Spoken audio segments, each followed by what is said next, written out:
నేను మీ Koratipati Prem Kumar, Madiga Mahasena founder president. Ambedkar గారిని కించపరిచారు మందకృష్ణ మాదిగ గారు అని చెప్పేసి మహాసేన రాజేష్ గారు చాలా పెద్ద ఇష్యూ చేశాడు. సరే, మహాసేన రాజేష్ గారికి అంబేద్కర్ గారు అంటే ఎంత గౌరవం ఒకసారి మనం కూడా తెలుసుకోవాలిగా. రాండి సార్ మహాసేన రాజేష్ గారు.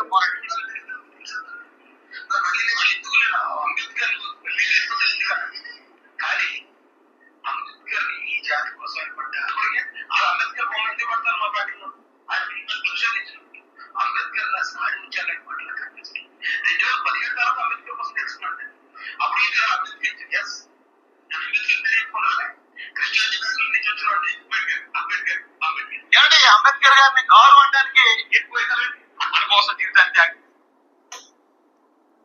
అంబేద్కర్ గారిని గౌరవం అనట్లేదు మీరు, మీకేం పోయే కాలం వచ్చిందని చెప్పి మహాసేన రాజేష్ గారు మందకృష్ణ మాదిగ గారిని అంటా ఉన్నాడు. నేను ఒక చిన్న సామి చూత గురువిందంట అంట, దాని కింద బూతి మాట చెప్పకూడదు అనుకుంటున్నా, దాని కింద నలుపు తెలియదంట, దాని కింద నలుపు పెట్టుకొని ఇతరులని కించపరుస్తూ ఉంటుందంట. అట్లా మహాసేన రాజేష్ తన కింద నలుపు పెట్టుకొని ప్రతి ఒక్కరిని విమర్శిస్తూ ఉంటాడు. మందకృష్ణ మాదిగ గారు అంబేద్కర్ అన్నారు, మీకేం పోయే కాలం వచ్చినప్పుడు నీకేం పోయే కాలం వచ్చిందా అంటే నీతులు ఇతరులకైనా, నీకు కదా. చాలా ఎక్కువ మాట్లాడావు నువ్వు అంబేద్కర్ అన్నావు, ఇప్పుడు నేను మందకృష్ణ మాదిగ అంటాను. ఇప్పుడు నిన్ను ఏ భాషతో పిలవాలి చెప్పు, నువ్వే చెప్పు. నిన్ను ఏ భాషతో పిలవాలి, లేకపోతే ఇంకా చెప్పకూడదు, ఇంకా నోటు అదుపులో పెట్టుకోవాలనుకుంటా ఉన్నా. చాలా చండాలంగా మాడుతూ ఉన్నాను, పద్ధతి తెలుసుకో ముందు. నేను చెబుతా ఉన్నా, నిన్న కూడా ఒక వీడియో చూపించాను. జడా శ్రావణ్ గారు కూడా అంబేద్కరే అన్నాడు, కత్తి పద్మారావు గారు కూడా అంబేద్కరే అన్నాడు, నువ్వు కూడా ఇప్పుడు అంబేద్కరే అన్నావు. మరి నువ్వు పెద్ద స్పీచ్ ఇచ్చావు కదా, చాలా మంది మాల సోదరులను రెచ్చగొట్టావు కదా. మందకృష్ణ మాదిగ గారు అంబేద్కర్ని అవమానించాడని చెప్పేసి రెచ్చగొట్టి ఇతరులతో కూడా మాట్లాడిచ్చావు కదా. మరి ఇప్పుడు నేను ఏ చెప్పుతో కొట్టాలి మహాసేన రాజేష్ చెప్పు. నువ్వు ఇప్పుడు నేను ఏ చెప్పుతో కొట్టాలి?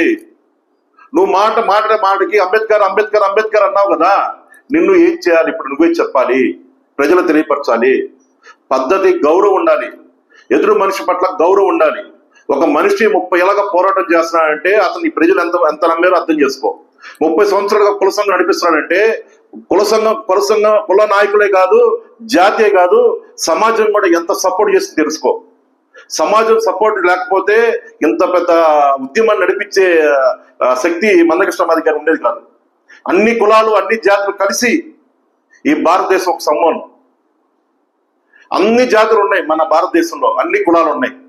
నోరు మంచిదైతే ఊరు మంచిదంట, నోరు మంచిదే ఊరు మంచిదంట. మన నోరు ఎలాంటిదో నీకు తెలుసు, నీ నోరు ఎలాంటిదో నీకు తెలుసు. నీ నోటు వల్ల నువ్వు ఏం పోగొట్టినావు నీకు తెలుసు. అదే నోరు దగ్గర లేకపోతే, అదుపులో పెట్టుకోకపోతే ఏం జరిగిందో కూడా నీకు తెలుసు. రాజకీయాల్లో ఏదైనా సరే గుర్తుపెట్టుకో, రాజకీయాల్లో మాటకి మాట ఉండాలి కానీ మాటకి బూతుండకూడదు. నువ్వు అనుకుంటా ఉన్నావు మీ పిల్లలను పెట్టి ఇష్టం వచ్చినట్టు బూతులు తిట్టిస్తే, లేదా తప్పుడు కామెంట్లు పెట్టిస్తే, తప్పుగా మాట్లాడిస్తే, పర్సనల్ విషయాల్లో వెళ్ళి మాట్లాడిస్తే చాలా పొరపాటు. నీకే చెల్లింది అనుకుంటున్నావు. ఈ యూట్యూబ్ లో కానీ, సోషల్ మీడియాలో ఎక్కడైనా సరే, ఫేస్బుక్ లో కానీ ఫస్ట్ బూతులు అనే పదం నీ దగ్గర ఇచ్చా వచ్చింది. అంతకుముందు అరేదాకా ఆగేది. నువ్వు వచ్చినాక కొడకలో, అమ్మలో ఇంకా చాలా దూరం వెళ్ళిపోయింది. గుర్తుపెట్టుకో, మన అమ్మ వయసు అంటే నీ అమ్మ వయసు, నా అమ్మ వయసు ఒకటే. నువ్వు బాధపడుతున్నావు కదా, నన్ను మాదిగ సోదరుడు నా కొడక అన్నారు, నీ అమ్మ అన్నారు అనుకుంటున్నావు కదా. మీ సోదరులు కూడా డైరెక్ట్ గా కామెంట్స్ లో పెడతా ఉన్నారు, అమ్మల్ని మించి మాటలు వస్తా ఉన్నాయి.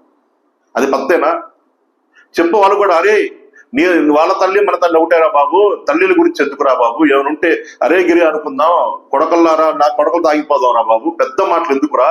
అయినా ఒక మనిషి ఒక మాట మాడేటప్పుడు మనం దాన్ని రాజకీయ పరంగా చూడాలిరా బాబు, మనవేంద్ర ఆయన చేసే ఎదురు వస్తారా బాబు అని వాళ్ళకి చెప్పు.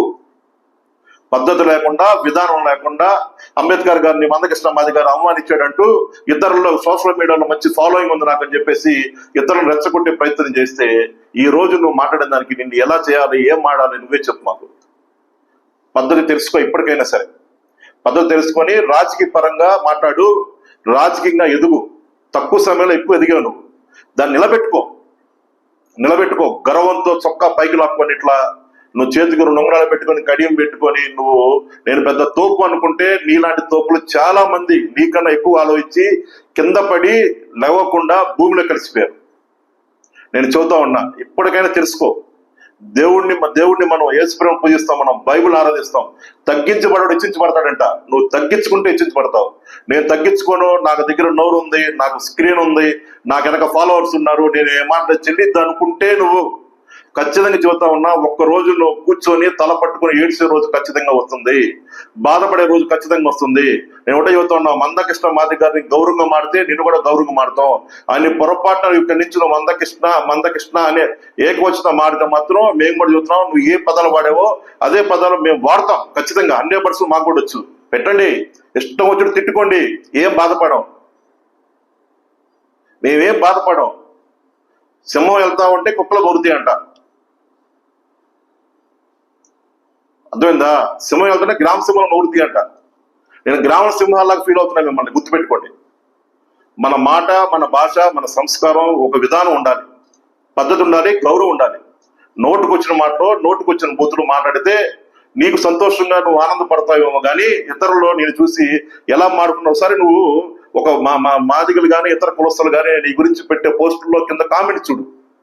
ఆ కామెంట్ చూసి నువ్వే ఆలోచన చెయ్యి. అరే బాబు ఏందిరా ఇదని చెప్పి అనుకో. అసలు 100 కామెంట్స్ లో 95 కామెంట్స్ లో నిన్ను వదిలేసి నీ కుటుంబాన్ని, నీ తల్లిని, నీ ఇంట్లో వాళ్ళని తిడతా ఉంటే దళితుడిగా మాకు బాధేస్తా ఉంది. ఒకసారి చదివితే నీకు అర్థమైంది. సోషల్ మీడియా ఫాలోయింగ్ ఉంది మాకు, ఫేక్ అకౌంట్ ఓపెన్ చేస్తాము, ఇష్టం తిట్టిస్తాము, మా మీదకి ఎవరు వస్తే వాళ్ళని వదులుతాము, వాళ్ళు భయపడి ఆగిపోతారు అనుకుంటే మాదిగ మహాసేన ఆగదు. ఖచ్చితంగా చూద్దాం ఉన్నా, మాదిగ మహాసేనలో మాకు కూడా ఉంది, మాకు బుద్ధులు వచ్చు, మేము కూడా మాట్లాడగలం. ఖచ్చితంగా చెబుతా ఉన్నాం, ఆపితే మంచిది. సంస్కార పద్ధతిగా మాట్లాడు, రాజకీయ పరంగా మాట్లాడు. అంబేద్కర్ గారు దేవుడిని గారు అంటారు సంగతి తెలుసుకుంటే నీకు మంచిది. నువ్వు తెలియకుండా పిచ్చి మాటలు మాడే జనాల్లో ప్రోత్సాహం అవుతుందని చెప్పి తెలియపరుస్తూ జై హింద్, జై భీమ్, జై మాదిగ.